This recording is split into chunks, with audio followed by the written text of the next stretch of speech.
I'm really interested in seeing, in vision, in understanding the world. I know when I go to a movie and I come out of the movie theater, the world looks completely different to me. And I find that just so interesting. So it's the same with drawing, with life drawing. I need something to look at that I can reference and that I can start to see that reference differently the more I work with it. And I'm kind of looking towards this thing that sort of breaks into, how do you see differently? I do this because I really love working with the model. I'm not a portrait painter. I don't want to be a portrait painter.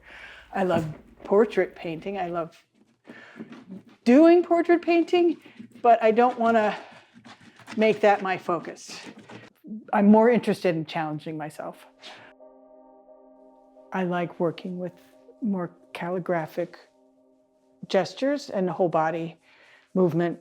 And maybe that comes from being a dancer at some point and doing martial arts for years. I noticed when I started doing martial arts, my lines changed. So that's a big deal. But I also notice, as I'm getting older, putting my arm above my head is not quite as easy as it used to be. So you kind of follow your body sometimes with your work too. I take pictures on my phone. I take it into a different environment and I look at it again. And it's interesting to look at it small and change the perspective because I can see things differently. I can see the blocks of color, like what's going forward, what's going back. Sometimes a little easier than when it's really big. With the beauty of Photoshop, I can take my little pen in my computer and go, oh, what happens if I do this? Ah, that's cool. So then I play with the Photoshop back and forth with the pen. And I sometimes listen to myself when I get back into the studio and sometimes not. God forbid I sometimes put it into AI.